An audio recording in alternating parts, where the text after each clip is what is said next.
Order. Catherine West to move the motion. Thank you very much, Madam Deputy Speaker, and it's a real pleasure to serve under your chairmanship, and I'm very grateful to the Backbench Committee for granting this debate. And I'd first of all like to pay tribute to Baroness Lola Young in the House of Lords, and she is, of course, originating from Hornsey and is a great champion for this particular policy area in the Houses of Parliament. For centuries, of course, the UK was known as a world leader in garment and textiles production, and we do retain this global reputation based on quality and craftsmanship. Every region has its specialty, from Nottinghamshire shoes to Scottish tweed and Yorkshire wool. And from Savile Row to Brick Lane, our capital city is synonymous with fashion throughout the decades. The sector indirectly supports 200,000 jobs in London. People come from all over the world to shop here, and many come to study. 55 UK universities offer fashion and textiles courses, and nothing says more about our place in global culture. In an increasingly uncertain world, our reputation and our expertise is everything, and UK soft power opens many doors. I'm sure a lot of you are thinking, what qualifies an MP to talk about fashion? Well, many years ago, 1985 to be precise, my sister, who is a wonderful seamstress, returned to Australia after a visit to the UK, and with her she brought her most prized Liberty fabric. She made it into a skirt for me, and that's what I'm wearing today. Slow, ethical fashion is timeless, and had I known in advance, I would have encouraged the Minister to have worn his handmade tartan kilt, which we would have loved to have seen on him. But next time, I'm sure we will be able to do that, Minister. Last month, I sponsored a backbench debate on food inflation and the cost of living. Some might think that a debate about onshoring fashion is a completely different topic, but both go to the heart of who I am as a Labour MP, what I came into politics to do, and what kind of country we need to be. We need an inclusive economy, one that works for everyone, where work pays, and whether you're a young person starting out or a parent returning to work, you have access to skilled jobs, training, and a bright future for you and your family. And in politics, we should do everything to start with these most basic of values. And how do we put our values into action? We know that the rapid rise of fast fashion encouraged outsourcing and offshoring, but growing awareness of environmental and social issues in fashion has sparked a revival in the UK industry. Today, the government has a chance to support slow, ethical fashion and invest in homegrown talent and skills. Fashion and textiles manufacturing in Britain could be a key driver of economic growth. The Procurement Act 2023 enables public bodies to prioritise ethical sourcing and local manufacturing. There's huge potential here for the UK fashion and textiles industry. Onshoring in the fashion and textiles industry could unlock $3.1 billion in GDP, 64,000 new jobs, and $1.2 billion in tax receipts. And it's vitally important when we know that the UK's services trade has exceeded expectations this quarter, but that our government goods trade still has some way to catch up. I'll be asking the Minister to support the industry, encourage public procurement of local suppliers, provide support to small firms for capital expenditure and research and development, and work with the industry to promote training and apprenticeships. I was so pleased that at last November's budget, the Chancellor announced funding to make training for under-25s apprenticeships completely free for small and medium-sized enterprises. There was also an increase in the minimum wage for 18 to 20-year-olds from April 2026 to over £10 an hour for the first time. We need to give young people the support and opportunities which they deserve. The budget also included new measures to stop overseas online firms from undercutting UK bricks and mortar businesses by ensuring that customs duty applies to parcels of any value, and I look forward to seeing the impact of those measures. But before I say more how the government can help, let me address the industry, and particularly those brands which are manufacturing offshore. I know that Brexit has not helped the UK industry. It was a game changer, and many firms have had to reassess their whole business model, right down to overnight delivery of buttons and zips, right up to delivery in big impacts on workforce and many teachers in the world of fashion. There are costs to producing in the UK, of course, but what about the benefits? more flexibility and agility from local suppliers, faster turnaround times that global competitors can't match due to distance, more transparency, customers know exactly where their clothes are made, and made in the UK is a point of pride for us all. Ethical manufacturing is an asset to a brand, particularly with the government's new flagship Employment Rights Act. You can assure your customers of world-leading workers' rights and ethical employment standards. Every garment you produce can not only say made in the UK, but made in the UK under fair conditions. Contributing to the circular economy, there's a huge potential for recycling, used garment collection and regenerated fabric, which could set the UK apart as the global capital of truly sustainable fashion. And of course, by manufacturing in the UK, we're also a vital part of our towns and cities. And I know there are other members in this debate who will talk about the opportunity for the regions to create jobs directly and indirectly, where money earned stays in local communities, helping every single family to thrive. So how can the government help? Firstly, procurement. As I've said, the Procurement Act 2023 enables public bodies to prioritise ethical sourcing and local manufacturing. The government's industrial strategy talks about driving innovation and increasing access to talent. The National Procurement Policy Statement emphasised taking into account priorities in local and regional economic growth plans, so public bodies can procure in a way which supports the economic needs of the communities they serve, rather than having pounds, shillings and pence as the sole consideration. One example is uniforms, and we know there are some best practice examples of school uniforms, but how about uniforms which are used in the prison service or even in the military, which is one area where we know that there is going to be growth in public expenditure. Britain is a global leader in camouflage fabric production, yet the majority of military uniforms are manufactured overseas. The House of Commons Library have been very helpful, and they have given me information on contract sizes and which firms are procured, but the supply chains are complex and a bit opaque. And I'm not sure whether the Minister has expertise in this area, but I'm sure that if he doesn't, he can write to me later, or perhaps I can try with the MOD again. Ministerial questions have revealed that exact details of the quantities and location of where the armed forces dress and combat uniforms are produced are not held centrally.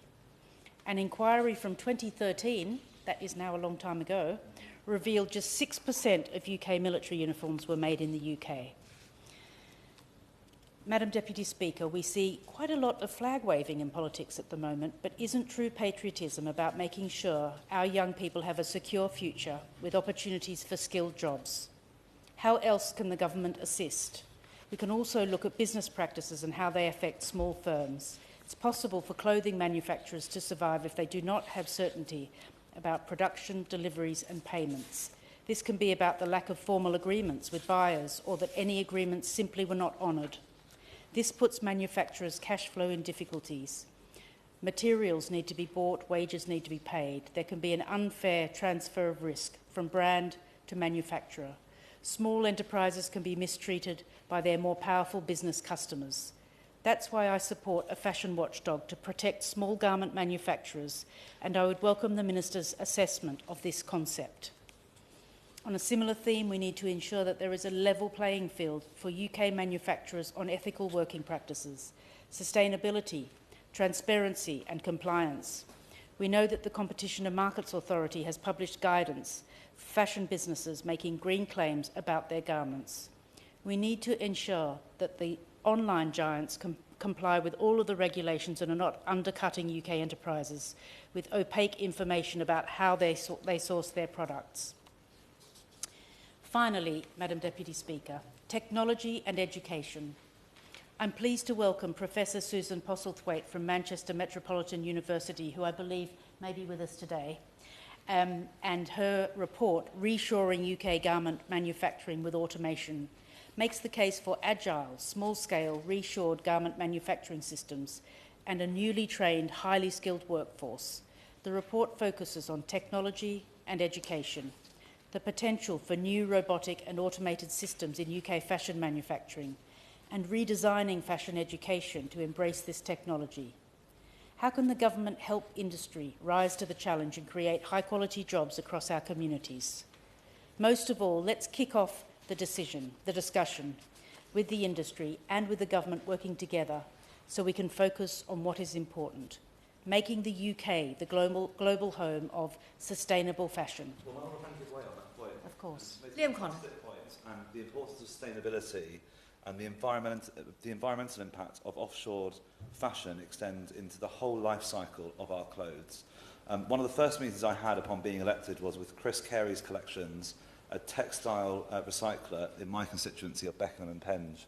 And they told me how the wide-scale proliferation of cheap, imported, fast fashion products with low-quality fabrics was leading to huge declines in their recycling rates and leading them to condemn more and more clothes to landfill.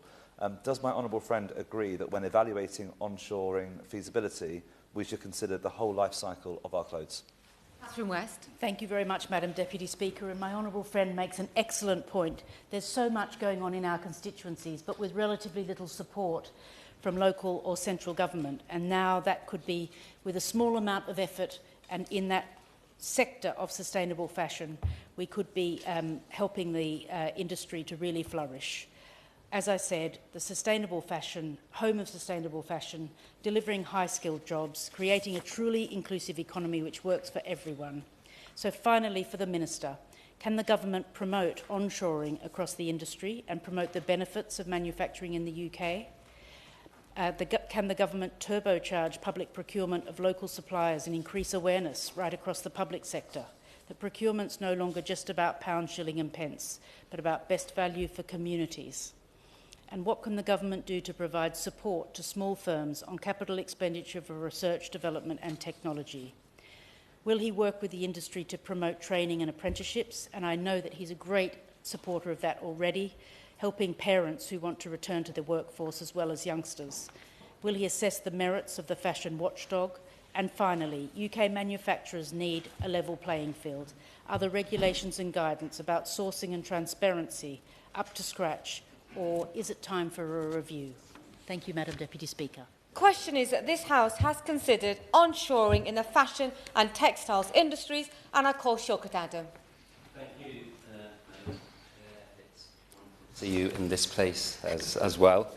And I'd really like to thank the Right Honourable Member for Hornsey and Freeman Barnett, not just for securing this important debate, but how committed she was to travel all the way to Leicester in my hometown to show how committed and seriously she takes this matter. And Chair, if I may, I would like to discuss my hometown city and focus this speech on that, because we are a city, Leicester is a city rooted in textile heritage, from Tudor hosiery knitters working in their homes to the industrial expansion of the 19th century. In fact, Leicester once proudly claimed that it clothed the world.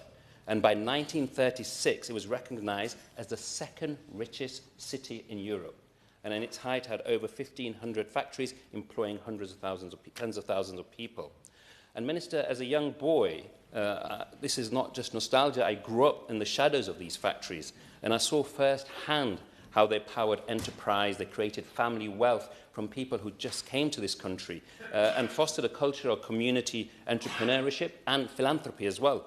And these businesses did not just produce garments, they also sponsored local events, supported charities, built places of worship, and invested in the city. Manufacturing was in fact woven into the social fabric of Leicester, shaping not just livelihoods, but also lives. Today, across the county, the garment sector still supports approximately 11,000 jobs. Every component needed to make a complete garment is still available within the city. Leicester offers true end-to-end production from design concept to finished product. They do this with speed, flexibility, and technical capability that many overseas supply chains simply cannot match. Yet garment manufacturing now accounts for just £375 million of the UK's textile sector's 25.6 billion industry. That's less than 2%. Meanwhile, tens of millions of our pounds in public procurement is leaving our shores, and we surely have to ask why. The economic case is simply really strong for onshoring. Let's just talk about the British Army clothing budget alone, which is nearly worth £80 million annually. In previous years, as already mentioned by the Right Honourable Member, figures are only available from 2013. Only a small fraction, 6%, was manufactured in Britain. That's 94% being manufactured abroad, with an overwhelmingly abroad. NHS uniforms is another framework, which is worth over £125 million over 5 years. But during COVID, the Department of Health and Social Care spent over £13 billion in PPE, with billions of it written off as unusable and millions more spent on storage. And we saw that during the pandemic that UK factories could pivot rapidly to produce PPE and scrub up at scale. The capacity exists, the skills exist, but what is missing is a clear mandate. Other nations understand this very clearly. In fact, in the United States, military uniform must be made domestically for national security reasons. The UK, I believe, should adopt a similar principle. Military uniforms and NHS clothing should be manufactured in Britain wherever possible. I'm not promoting protectionism, but for me this makes perfect economic and strategic sense. There's also an extremely strong environmental case for onshoring, because onshoring reduces naturally carbon miles and allows for tighter environmental oversight. Leicester's innovators such as Nanofic and Shibori dye houses, working alongside De Montfort universities, are pioneering wastewater treatment methods that demonstrates how environmental responsibility and industry can work hand in hand. And there's also a very powerful social case, Minister. Garment manufacturing provides flexible employment. This is particularly valuable for many, for all, but particularly for women, enabling many to rejoin the workforce after having children, combating isolation and providing financial independence. In fact, I recently met trainees at Fashion Enters Leicester's Hub alongside Jenny Holloway and saw firsthand the appetite for skilled, ethical production. There's community organisations who have joined me today, like Wesley Hall, and there's also the Sharma Women's Centre offers sewing classes that serves as a pathway to work for many disadvantaged women. Leicester does not lack a workforce readiness, it has it in abundance. Now, I appreciate that the industry in my city has faced negative headlines. We can't shy away from that. And I agree wholeheartedly that any form of exploitative behaviour must be addressed and rooted out. However, the tacit review, launched after these serious allegations, found cases, yes, of some non-compliance, yet it made it perfectly clear that portrayal of an industry dominated by widespread modern slavery was just simply overstated. Enforcement bodies found no evidence of prosecutable modern-day slavery offences. The vast majority of Leicester factories are hard-working, skilled and ethical, and they certainly deserve recognition for this and not stigma. Furthermore, if we are serious about ethical supply chains, we must be also serious about ethical purchasing. That is why proposals for a garment trading adjudicator, a fashion watchdog model on the grocery code adjudicator, deserve serious consideration. Research recently presented at the Fair Work and Supply Chains in the UK garment industry event showed that the strain that purchases are being put under by brands. 100% of suppliers pay for audits, yet only 6% are guaranteed future orders. Lead times can drop at the drop of a hat, halving from 30 days to 14 days, and the payment terms are lengthened without warning. Orders are cancelled or altered mid-production. In fact, 67% of manufacturers are reporting that brands refuse to cover the cost of any of these changes. This volatility destabilizes factories and workers alike, and it simply isn't fair or sustainable. Leicester Made, through its Leicester Textile Renewable Project, is already bringing together expertise to strengthen UK supply chains, celebrating regional skills and accelerating sustainable, tech-driven onshore production. Fashion Enter is leading calls for public procurement reform, and these are not just abstract campaigns, these are practical, deliverable solutions. We must also target packaging waste, introduce penalties for firms that produce large volumes, which bring down unit costs, only for much of it to remain unsold for 12 months later. Changing what waste means may force retailers and brands to stop this volume production because the current carrots, Minister, are simply not working. And let's incentivise our manufacturers by creating tax breaks for companies that are creating clothing from waste and dead stock.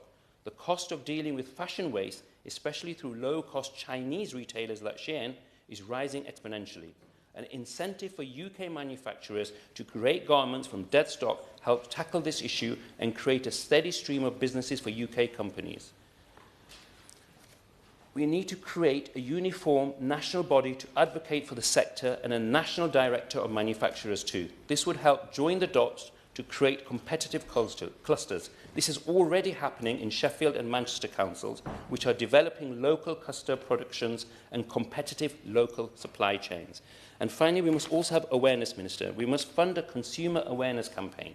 Multiple research products show that people will pay more to support local communities and businesses. Create a new Made in UK trademark that mandates that only businesses actually making clothes in the UK can use it. Currently, made in the UK doesn't mean made in the UK. It can be made somewhere else and packaged here and still count. So, Minister, onshore increases our economic prosperity, reduces carbon footprint, strengthens labour standards, enhances national security and restores community pride. Leicester and indeed other garment manufacturers do not need charity. It needs fair enforcement, responsible sourcing and government leadership in procurement. A modest increase raising the share of UK manufactured clothing sold domestically to just 10% would be transformational. It would create thousands of skilled jobs and rebuild capacity and create enormous revenue for the Treasury. Leicester once clothed the world. With the right policy direction, it can clothe Britain again ethically, sustainably and proudly. Thank you. Jim Shannon. Thank you, Madam Chair, and a pleasure to follow the honourable gentleman for Leicester South. He and I share the same football team supporting. I'm afraid at this moment in time they're not doing that well, but we do hope for better things in the future. Can I thank the Honourable Lady for Hornsey and friend Barnett for setting the scene so well. The Honourable Lady in her introduction referred to the many places in the United Kingdom where there's great. I'm going to refer to Northern Ireland, where the linen industry was one of our major producers, and something that we are very, very proud of. Now, Madam Chair, I can never be called a fashion icon. I might be a dedicated follower of fashion, but it doesn't make me a fashion icon by any means. I do, and I certainly can appreciate good craftsmanship. And this is something that has been the history and the legacy of Northern Ireland, with the linen industry being world famous. The quality or the legacy of quality linen work continues to this very day throughout Northern Ireland. I'm old enough, it would probably be no secret, but the oldest person in this room today, but I can go back far enough in my constituency of Strangford and Newton Town in particular, where we had absolutely somewhere between 15 and 20 factories producing textiles and fashion and linen and threads in my constituency. They're all away now. I think we've only one left. And it wasn't unusual for someone to leave a factory on a Friday night and start a new job in another factory on the Monday morning, because such was the opportunity that there was. But the world has changed, although I will refer to others in Northern Ireland who do incredibly important work. Whilst the fashion and the textile industry in Northern Ireland has shifted from mass production to a very specialised, a very high-end and a very innovative sector, focusing on luxury linen, on textile, technical textiles, advanced garment manufacturing. Remaining firms thrive through digital, sustainable and specialised technology, leveraging, for example, William Clark & Sons' 300-year expertise. Key players like Ulster Carpets use robotics, while others support the niche market for luxury, including in apparel and home. I should have said, I'm very pleased to see the Minister in his place. As always, will not be disappointed with his answers and the requests we put forward. Expectations high. Also a pleasure to see the Shadow Minister in her place, and she's doing a double run today. She did the earlier debate and now she's doing this one as well. But well done to you. The industry is transformed from high volume production to be design driven, to be specialised manufacturing, and many of our specialised companies are renowned globally for their luxurious product, and we remain incredibly proud of this industry in Northern Ireland, because it does do all the things that we hoped it would. Well, the industry has contracted, and I've illustrated that in my own town, major town of Newtownards, and the constituency of Strangford. There's many others. There's factories in Cumber, in Ballynahinch, in Ballygowan, in Calency. They're all away, but it seems to have focused in Mid-Ulster. It remains a notable part of the local economy. The sector accounts for still 2,000 firms in Northern Ireland, employs over 10,000 people, with employment heavily centred on textile manufacture. Over 40% of that workforce, clothing manufacture, and the washing, dry cleaning service. Just an illustration how the sector has adjusted to the modern age, and at the same time has been able to survive, maybe in a smaller way from the numbers of factories. From the Cuneen Group in County Tyrone to individual fashion houses, Northern Ireland continues to produce quality goods to a growing global reach. And I'm very thankful to those who promote the best of British brands globally. I will conclude with this, Madam Chair. I know the Minister will be very careful to ensure that every part of this great United Kingdom of Great Britain and Northern Ireland is included in British brand promotion. And I know that's the Minister's commitment, but I do look forward to this industry going from strength to strength. Thank you so much. Liberal Democrat spokesperson, Sarah Olney. Thank you very much, Ms Jardine. It's a pleasure to see you in the chair. Nobody better to chair a debate on fashion, if I may say so. Can I firstly thank the member for Hornsey and Frian Barnett for her excellent opening speech and for all the wonderful points she made. I just want to get slightly competitive for a moment. I admire her skirt that her sister made, but I actually want to draw attention to my top that I'm wearing. I made it myself. So onshoring fashion in action here.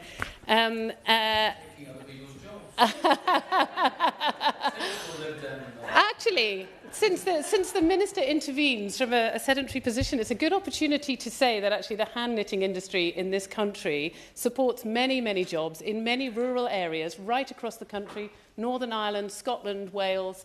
But I must say, and having spoken to the people who own Knit With Me, which is the amazing knitting shop on Richmond Hill, of which I'm a very regular customer, they tell me how much harder it's become since Brexit to be sending some of their amazing products abroad, because, of course, pure wool is an animal product and it falls under those regulations, and the customs now required to send packages abroad to the EU has become so much more challenging for them. So I'm here today as much to stand up for the hand knitting industry, literally standing in my hand knitted top. But that's not quite what this is about, so I beg your pardon. The Liberal Democrats recognise the urgency to transform the way that fashion operates. We must reduce pollution, curtail environmental damage, and tackle unethical practices in the supply chain. The fast fashion industry has been linked to unethical labour practices and modern slavery, tarnishing the appeal of the garments people wear. We urgently need a more sustainable fashion industry, and increasing domestic production is an important aspect of that, as the member for Leicester South so passionately set out when talking about his own constituency. Onshoring is the process of bringing fashion and textile manufacturing back to the UK from overseas. It aims to shorten supply chains and rebuild domestic production capacity that has been lost through decades of offshoring. There are many benefits to onshoring production. It could create local jobs and support British manufacturers and suppliers. Bringing more production domestically would also strengthen the UK supply chain, reducing reliance on distant producers and the risk of global disruption. There are also benefits to brands seeking agile, flexible production, especially smaller and emerging labels that value local partners, not to mention the reduction of carbon emissions by minimising long-distance shipping, and fits with growing consumer demand for climate-friendly products and allowing better quality control and adherence to environmental and labour standards. Currently, less than 3% of clothing worn in the UK is made domestically, showing the scale of the decline. However, the UK fashion and textile sector retain a base of skilled mills, heritage factories and emerging micro-factories that could support scaled-up onshoring, and as such has significant potential for domestic growth. UK labour, energy and running costs are, however, significantly higher than many overseas locations, making price competition difficult, and small businesses may struggle with the high initial investment required to rebuild facilities. Many of the challenges of growing the sector are compounded by a shortage of skilled workers such as sewing machinists. There's a risk of losing these kinds of specialist crafts if they're not actively rebuilt and supported.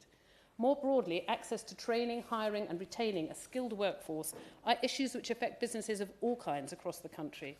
The Liberal Democrats welcome the industrial strategy at the beginning of the Parliament and the commitment to an increase in skills and training. We would introduce a general duty of care for the environment and human rights in business operations and supply chains. We would introduce legislation obliging retailers to guarantee full traceability in their supply chains, ensuring ethically sourced materials, decent livelihoods, safe working conditions, as well as the introduction of joint liability for subcontractors in the fashion and fabric industry. The UK imports around £20 million worth of clothing from countries around the world every year, and around 25% of this is estimated to come from China. And Liberal Democrats believe that the Chinese government's actions in Xinjiang constitute a genocide. The National Crime Agency decided not to launch an investigation into the importation of cotton products manufactured by forced labour in the Xinjiang province of China, and the Court of Appeal found this to be unlawful. Liberal Democrats welcome this decision. All human beings should be treated with decency and have their human rights respected. With 19 billion units of clothing being produced in China yearly, it's not unbelievable that much of this is produced by detainees in Xinjiang. Happy to give way. Madam Shawkett. I thank the honourable member for giving way. Would she agree with me that any company that is found to utilise slave trade with cotton should not be allowed to list themselves on the stock market in this country? I'm grateful to the honourable member for his intervention, and I think he's absolutely right. We need to take much firmer action to ensure that no part of the supply chain for any products that are traded in this country, or indeed, as he says, their stocks on the stock market, are produced by any kind of forced labour. It is an affront to human rights, but it is also more pragmatically, if I may, obviously not a level playing field for producers who are using ethical, fairly treating their workers and using ethical processes in their production. The Global Legal Action Network, who brought this case forward, say there's an abundance of evidence that UK companies import cotton made with forced labour from China, that 85% of Chinese cotton is grown in the Xinjiang region. Slavery is not an issue of the past. Today, almost 50 million people are trapped in slavery worldwide. So we call on the government to reverse the Conservatives' rollbacks of modern slavery protections and introduce legislation obliging retailers to guarantee full traceability in their supply chains, ensuring ethically sourced materials, decent livelihoods and safe working conditions. We want to champion human rights and support survivors. The Liberal Democrats are calling for the government to issue a comprehensive China strategy, which places human rights and effective rules-based multilateralism at its centre. My colleagues and I will continue to stand up for people's human rights in the UK and across the globe, including in China, where much of the UK's fashion comes from. But in order to encourage onshoring, the UK government must do more to help UK business. They must champion start-ups and the UK's entrepreneurs. They must do more to help SMEs with business costs for things like energy and people, and they must upskill our workforce to be able to do the jobs created. Thank you, Madam Chair. Opposition spokesperson Rebecca Paul. Thank you. It's a pleasure to serve under your chairmanship, Ms Jardine. Again, twice in one afternoon, a treat for both of us. I congratulate the Honourable Member for Hornsey and Freen Barnett on securing today's debate, and I have listened with huge interest to the points which have been made. We are all no doubt proud of what Britain makes, and I certainly agree that we should do all we can to create the environment for businesses to flourish and produce more here. The harsh truth, however, is that production is often offshore due to the UK not being competitive on cost. With sky-high energy costs, labour costs, taxes and all the regulatory burden that comes with it too, we cannot be surprised to see many of our manufacturing businesses packing up and moving elsewhere. However, the good news is that we can still compete when it comes to quality and speed, with many businesses where cost isn't the driving motivation choosing to source from the UK, knitwear being a good example. Despite these challenges, the fashion and textile industry in the UK is significant and important. UK Fashion and Textile Association research commissioned from Oxford Economics found that the wider sector supported a 62 billion contribution to UK GDP, 1.3 million jobs and more than 23 billion in tax revenues. That same work underlined how geographically spread those jobs are, from London to the northwest, Yorkshire and the Humber, the southwest, Scotland, Wales and Northern Ireland, and how important the sector is for younger workers and women. Many different services and skills are needed to transform fabrics into finished garments. Designers, technicians, machinists, graders, pattern cutters, fabric technologists, dye houses, finishing plants, logistics and aftercare all play an essential role. I saw this firsthand when I worked for Jigsaw, the retailer, just before entering politics, who are also very much known for their knitwear, seems to be a theme today. We aren't going to get to a point anytime soon where every button and every zip can be made in this country. And frankly, without a cheap energy plan, we won't even see garments made here either. Warm words aren't enough to bring about the change the Honourable Member is calling for. But businesses are now discovering that cheaper production from the other side of the world does have its downsides. Major retailers have described how customs-related supply chain frictions, increased admin costs and global events affecting major routes, including disruption around the Suez Canal, have impacted transit times and driven up costs across the industry. There is clearly appetite now to address these issues by producing closer to home, maybe even at home, so this does present an opportunity. There are also considerations around sustainability that can play to our advantage. The rapid rise of so-called fast fashion has pushed production far from the consumer, and it has often pushed environmental and social costs wholly out of sight. Now, though, we are in an era where customers, investors and regulators are far less willing to accept "we didn't know" as an excuse. They want to know their clothing has been produced ethically. Traceability is becoming a brand asset in and of itself. That is why UKFT points to the opportunity for technology such as QR codes, RFID or even AI-enabled systems to strengthen transparency and build consumer trust in made in the UK as a mark of ethical production. But if that is the opportunity, we also need to recognise the barriers to us benefiting from it. First, cost, which I've already mentioned a number of times, given its importance. UKFT's Reshoring for Real report captures a real appetite among brands to source more domestically, but only if the cost model makes sense and if standards can be trusted. It really isn't rocket science. If we want companies to onshore production, we need to make it cheaper for them to do so. The government's lack of action on bringing the cost of energy down, the imposition of the jobs tax, higher business rates, and the disastrous Employment Rights Act show they do not get it. Second, skills, which has already been mentioned a number of times. When a country loses capacity, it also risks losing the training pipeline. We can talk about onshoring, but if there are not enough skilled people to do the work, the opportunity will be taken elsewhere. That is why, in previous debates, members both here and in the other place have raised the need for stronger skills routes relevant to garment and textile manufacturing, and why engagement with industry on training and technical education undertaken by the previous government has mattered. Third, and I must admit I was shocked to learn that this is the case, and I hadn't expected that this was an issue, but past labour compliance issues in British factories have damaged trust to the point that some companies are now wary of or have concrete policies against UK sourcing until they are confident these issues are resolved. Such circumstances make further basing or investment into the UK a difficult proposition for reputation-conscious firms. This clearly needs to be addressed, but with a careful eye on not heaping even more regulatory burdens onto compliant, law-abiding businesses. Indeed, it was the previous Business and Trade Secretary, who has now gone on to greater things, who in 2023 set out that her department was engaging and promoting fashion and textile companies domestically and internationally, noting that fashion, footwear and textiles exports totalled $7.5 billion in 2022, and that government funding was supporting London Fashion Week through the British Fashion Council and supporting UKFT activity at key international trade shows. I hope that the current government will be as robust in their support. Such support matters because onshoring does not sit in a silo. A stronger domestic manufacturing base goes hand in hand with strong exports and with a globally respected brand, Britain.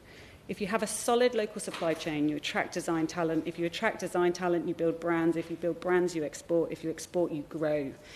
I also want to pick up one point raised in the debate application which referenced UK FT estimates, suggesting that onshoring could unlock substantial additional growth, jobs and tax receipts. There is a real prize here, particularly in places where manufacturing capability already exists or could be rebuilt. For communities that have lived through the loss of industrial jobs, modern textile manufacturing, technical fabrics and high-value apparel production can be part of a new story, one that is compatible with innovation, automation and clean growth. But this can only happen if the right environment is created for these businesses. On behalf of His Majesty's opposition, I commit that we will continue to press for a serious pro-growth approach to business and trade that allows industries like fashion and textiles to flourish. I look forward to hearing from the Minister on the Government's approach. Thank you. Minister Sir Chris Bryant. Jardine, it's an enormous delight to see you in the chair. I can't imagine a greater delight this afternoon than seeing you in the chair.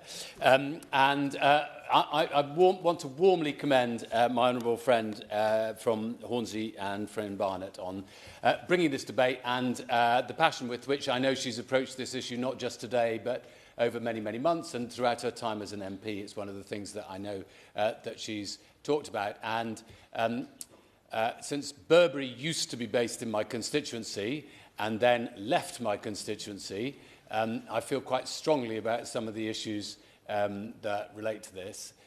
So it's a delight that I'm standing in for my colleague in the department this afternoon. It's great to hear from the Honourable Gentleman from Leicester South. Of course, we all know of both the strengths that Leicester has had in relation to the garment industry over many, many years and decades, and in fact, across the whole of the Midlands, there have been many different parts of the garment industry, including different parts of the shoe industry, which have been intrinsic to its economic success over centuries. And of course, we've known some of the problems that there have been about working standards, labour standards as well. And he made a very strong argument for his constituency. Now, my honourable friend for Strangford, he said that he is a dedicated follower of fashion. Of course, referring back to the Kinks song from 1965, which I and he are old enough to remember. But I mean, I just remember one of the lines. If he is I'm doing the polite line from the song. There are others which might not fit him so well. But one week he's in polka dots, the next week he's in stripes. But I think he's always pretty consistent in his attire. Smart and elegant and to the point, and he made a very strong set of points on behalf of his constituents. I agree with many of the points that were made by that have been made by the Liberal Democrats, and in particular, I'm very conscious of this issue around small packages. People trying to send from, in particular, artisanal businesses, small businesses up and down the land. Sometimes these are hobby businesses as well, but sometimes they're more substantial, trying to sell packages into Europe and finding it really difficult to do so. It's one of the reasons we need to get to the frictionless trade, not the fictional frictionless trade that was promised by some people in another political party when they were in government. And that's what we're seeking to do as much as we possibly can. And I'm very focused on how we can enable the whole value chain in the UK to discover ways of exporting both into the European Union, which still represents something like 45% of our export opportunities, and wider around the world as well. One of the things we know is that if a UK business is able to find a second market, is able to export, it's more likely to pay its staff better, it's likely to be more resilient, it's likely to grow faster, and it's likely still to be there in 10, 15 and 20 years' time. So for all those reasons, we want to do everything we possibly can to enable more of that whole sector to export. And she referred to responsible business conduct, which I'll come on to a little bit later, and as I will come on to some of the comments that were made by the Honourable Member for Reigate, who has a slightly fanciful memory of what the previous government was like, in my humble opinion. And I think if we had a vote, we'd win as well. So I think it'd be all to one, but there we are. Look, the truth, I think we all know that fashion is about as British as tea and crumpets. There's so many massive household names. Ted Baker, Paul Smith, Superdry. I never knew Superdry was British. Superdry. Barber, Assos, Alexander McQueen, Stella McCartney, All Saints, Dunhill, admittedly owned by a Swiss company at the moment, but nonetheless very much a British brand. Richard James, and I'm just talking about the clothes I'm wearing today. For that matter, it's exactly the same. I'm not wearing all of those, obviously. It's similar with shoes. I used to be the youth officer for the Diocese of Peterborough, living in Northampton, and I know in Northamptonshire, as well as in neighbouring counties, shoe manufacture has just been so much part of its whole history.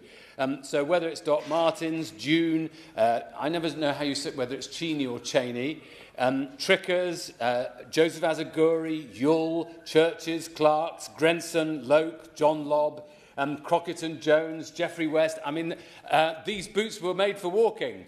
And that's just what they're going to do, because whenever you go anywhere in the world, you see so many British shoe brands in every major high street in the world and in airports and all the rest of it. And we are immensely proud of that. And quite a lot of that is, not all of it, but quite a lot of that is made in the UK. And then, of course, it's easy to talk about these big brands, but precisely, I think part of this debate is to try and say that there are lots of smaller brands which are making their way, which we as a government need to do everything we possibly can to help. One of my favourites, I've referred to them before in the House, is Howie's, originally based in London, ethically based. They're now in Cardigan in Wales. Produce a whole range of different, in particular sporting clothing and other things. Original fibres too, London brand, ethically sourced, trying to bring forward the best in British styling as well as manufacture. There's Shrimps, there's Saint and Sophia, there's Talia Bayer, there's Peachy Den, there's Black and Beach, and one particularly perhaps for the member for Strangford, Sleazy Rider. There's, I think he's saying no to that. You don't know what they're like. He doesn't know what they're like, Chair. And then in Edinburgh, of course, there's lots of other brands as well. Perhaps the most famous, I guess, would be Pringle. We've been talking a little bit about some of the knitwear in the UK, but there's Beira and Rowan Joy and Kerry Mackenzie, some of these smaller brands that we really want to prosper, because so many of them know that part of their key selling point is that they are British, that they bring something special to the market, they've got a particular eye, they're sourcing materials in an ethical way, and the whole of their, it just gives you a buzz to be wearing some of their clothes. And that's precisely the kind of industry that we want to support. And when I was the Shadow Minister for Culture, one of my best days was going to down to see the Royal School of Needlework. Now, you may think of this as a rather posh thing that is just going to be putting together things for royal coronations and things like that, but actually, it's the only place in Europe where you can gain a qualification in needlework, which is so essential to some of the sort of higher fashion brands in the UK. And I was absolutely delighted that when I walked in there, I thought I was going to meet lots of very posh people from Reigate or wherever it may be, and actually the first two young women I met were both from the Rhondda. And they wanted to go into the fashion industry, and they knew that by acquiring all the skills that they could from the Royal College of Needlework, they were really going to flourish. Of course, the sector is worth bazillions. That's an official term. The statistics people in the department will probably want me to correct the record on that later. But £62 billion worth to the UK economy, this sector. It supports 1.3 million jobs and £23 billion in tax revenue every year. Major manufacturing hubs in lots of different parts of the land, as has just been referred to by the Honourable Lady for Reigate. So, for instance, Leicester, we've already heard, the whole of the Midlands, the Highlands, Harris Tweed, of course, we've not referred to. I've got a very splendid waistcoat from Harris Tweed. I've not mentioned Favorbrook either, another great British brand. It's not just about textiles for clothing. It's also has been referred to for camouflage, but also high-tech and new developments in the sector are really important. I was meeting yesterday with Panaz Limited from Burnley, and they produce a whole series of fabrics, very much at the cutting edge. Sorry, that sounds wrong, because that's a metaphor, isn't it, from the textile industry, but at the cutting edge of innovation in the sector. So for antimicrobial and fire-retardant textiles, and they are selling across the world. which is brilliant. There are, of course, connections between this sector and lots of other sectors which we are particularly good at, which is why they are integral, I would argue, to our industrial strategy. So you've only got to watch 10 minutes of Bridgerton to know that fashion and textiles are a really important part of what we're selling for the whole world. You could say the same about Bond, though I would prefer it if Bond, even though Bond is now owned by Amazon, if Bond wore British tailoring. And incidentally, just one point about how British tailoring is. The biggest supermarket in Spain is called El Corte Inglés, which means the English cut. And that's because it was founded in something like in 1890 because tailors in Madrid knew that the best tailoring in the world was British. And they wanted to sell on the basis of that. It was bought up in 1934 and became this enormous chain in Spain. But it just shows that connection. And one final connection I would make is with British jewellery. So we have some of the best jewellers in the world, and often that connection between fashion and jewellery is a really important part of the kind of things that we excel at. Now, some of the specific points that was made, first of all, about procurement. I think it's I hadn't heard this point about uniforms before. It's a really good one, and I'm going to chase this one down. I will undertake. She doesn't have to go and beat up all the, metaphorically, the ministers in the MOD. I will do that for her. And I'll get all the details. I mean, it would be good if more of our British services were dressed in British uniforms. I remember once being in Sarajevo and being introduced to the new Italian uniforms, which I think have been done by Dolce & Gabbana. Previously, they'd been Armani, but they thought they'd upgraded to Dolce & Gabbana. Or it may have been the other way around, I'm not sure. I might have to correct the record again.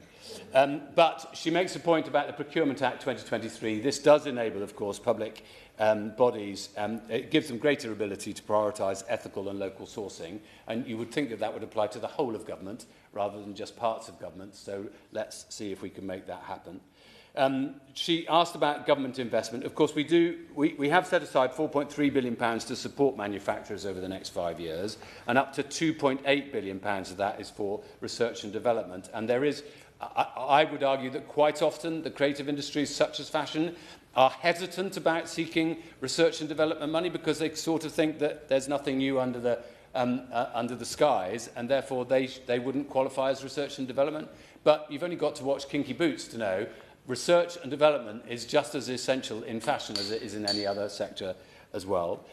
We have revamped our support for businesses to make it more effective, and that's the business growth service which we've developed. And I would urge any business to seek help and advice when they need it. We're very keen on enhancing the trade promotion work that we do.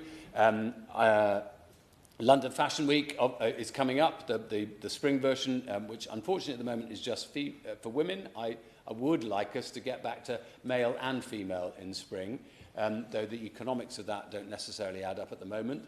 But we're certainly very supportive of London Fashion Week in the autumn.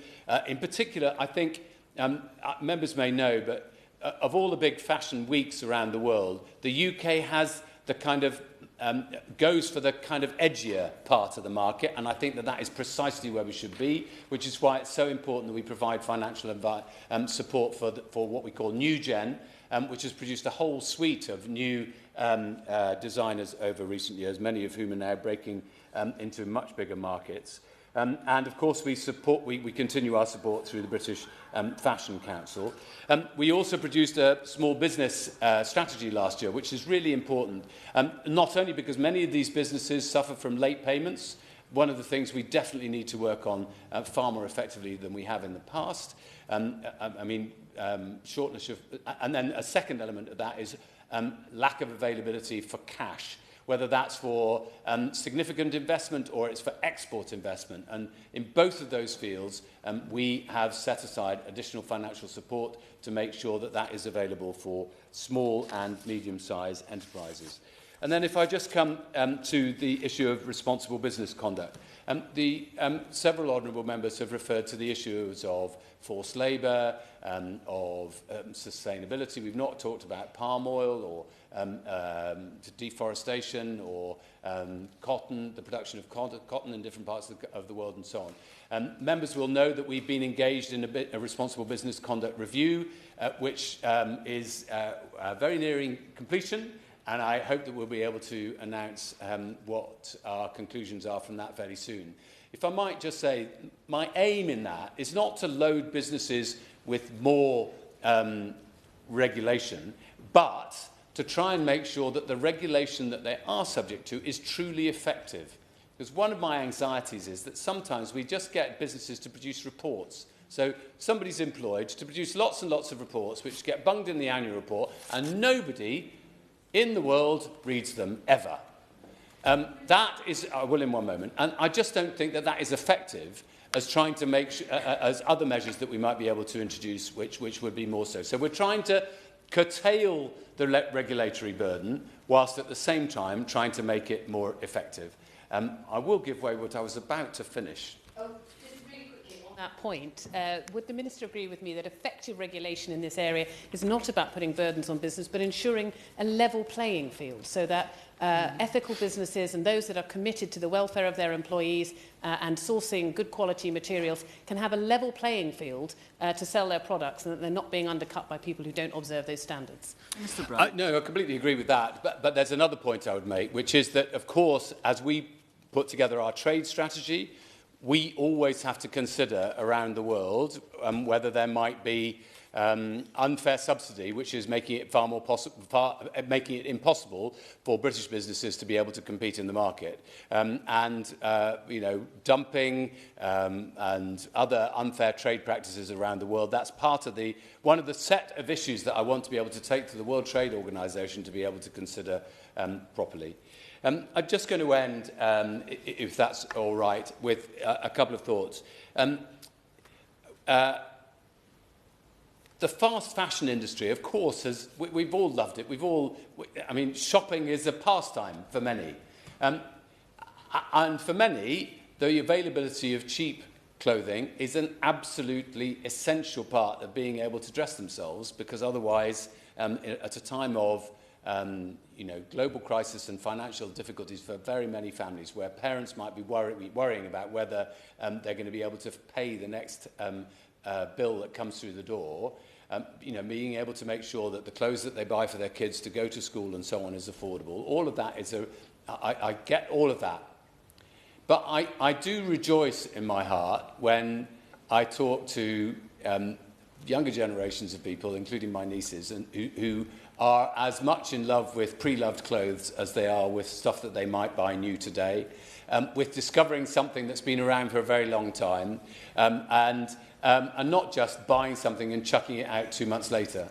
And I think there's a joy for all of us if we can, and an economic opportunity for all of us if we can manage to onshore more in a variety of different ways, partly by enabling people to recycle their own clothes a bit more often, recycle the clothes of others, and also being able to invest in ethical brands that really do the business in this country.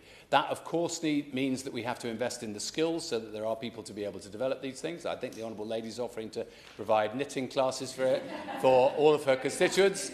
And incidentally, I should say I do love the Sewing Bee, which is a great television programme, which also makes the point, I think, for lots and lots of people that either you can make your own clothes, or for that matter, making sure that ethical and sustainable products are a really important part of making sure that we live in a world that we all want to pass on to our children, our grandchildren, or nieces and nephews.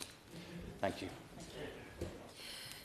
Catherine West, you have up to 2 minutes to wind up. Thank you very much, Ms Jardine. And I'd like to thank the Backbench Committee again for the opportunity to promote sustainable fashion in the UK and ask the Minister some questions. I enjoyed hearing about the Leicester picture and my visit to Leicester. I enjoyed hearing about the recycling operations in Beckenham and Penge and the luxury linen production in Northern Ireland. And of course, we heard about the human rights considerations, and the point to make really is that some of our really good retailers are complying with the guidelines from the government and others aren't. And I think that's what's meant by trying to level things a little bit so that not all of the cost goes on to our really good retailers, but that in the shop it's a bit more seamless. I'd also, so to speak,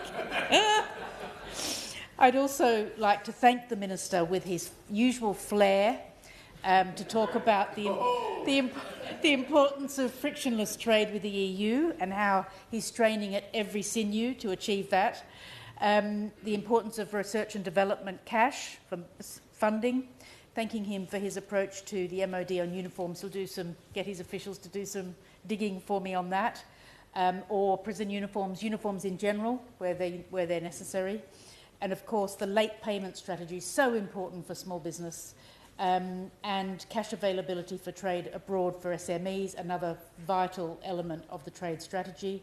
We look forward very much to the Responsible Business Review, and hopefully we'll be at the launch whenever it is. We'll come and applaud. And also I wanted to thank Fashion Roundtable, Fashion Enter, and Baroness Lola Young for all that they do to promote the understanding and up-to-date information of all that's happening in the UK on sustainable fashion, so we can be really accurate in our debates. Thank you, Ms Jardine. The question is that this House has considered onshoring in the fashion and textiles industry. As many as are of that opinion say aye. Aye. Of the contrary, no. I think the ayes have it. Order, order. The sitting stands adjourned. I can just say